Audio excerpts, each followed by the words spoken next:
Great question. How do I get started potty training and how do I know that it's the right time to start? There's a lot of debate about this too. I think that we live in a culture of like, wait till they're ready, wait till they're ready. And then what I am finding in terms of the families that come to me for help is that their child never showed that they were ready. And now they're like really too old to still be wearing diapers and pull ups and they need to start school and parents are all stressed out. So I would suggest thinking, instead of wondering if your child is ready, and I mentioned this earlier, but it may have dropped off by now, think of if your child or children are capable.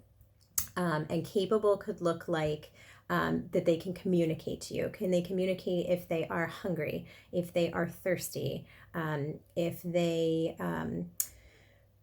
want a snack? I guess I already said that. So that's one thing we want them to be able to do, is to communicate their needs. Are they aware of this whole of all their bodily functions? Are they going to hide in a corner or behind a couch or in a closet to poop?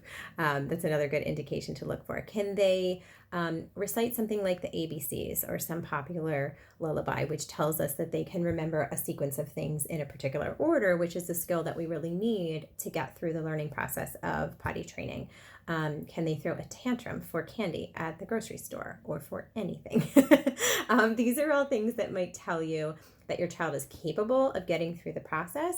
That isn't the same as looking for them to say to you, hey, mom, I'm totally ready to give up these lame diapers that I have been wearing all my life that are really super convenient for me, and I would like to hyper focus on something I've never had to think about before.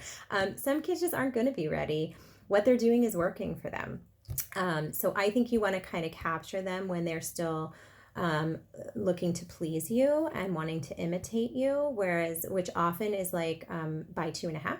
Whereas once they start heading into the 3s, and don't panic if you haven't done it and your child is 3 or older. I'm not suggesting that it's impossible, but 3-year-olds don't tend to want to please quite so much. They actually want to test the limits and the boundaries and kind of push your buttons on purpose a lot of the time, and that can make the process a little more challenging. So I would think about capable versus ready, and I would try to think about tackling it somewhere between 20 to 28 months if you can. If you haven't yet, that's okay. Just know your child might give you a little more pushback that you might not have been prepared for. And then in terms of how to start, which is the second half of your question, there are a lot of different methods out there.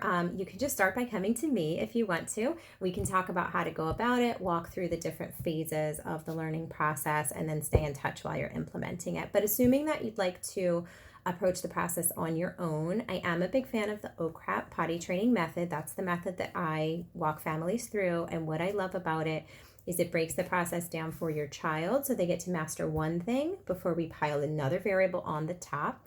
And it also breaks it down for you in terms of, all right, we're going to get through this first, and when that's going well, we're going to get through this next. So you can look, it's a popular book, there's a website, you can go check it out, or we can do it together. I think the keys to that method that I like above others are the facts. Aside from how it's broken down, it's naked at first. And no, it's not absolutely the only way to do it, but your child will be more in tune to their body. They'll be less prone to just let it out in their clothing and hope that you don't notice, even though that's not the case. And then I like the fact that once a child has mastered the naked, we go to pants, but not yet underwear. Families that go to underwear immediately or very quickly, their accident rate often goes up because the child still kind of remembers that feeling of wearing something tight like a diaper or a pull-up, and they just start using the underwear either on purpose or often just subconsciously the same way that they used a diaper or pull-up previously. So there are some benefits to that OCRAP method that may not be covered in some other strategies. I also like that there's not a lot of pressure with that method, that it has to take 3 days. It's not the 3-day method. It's going to take as long as it takes for your child to grasp this concept and get through this process. And for some, that is going to be 3 days, and for some, it's not, and that's okay. So go check it out, and hopefully that helps you guys get started.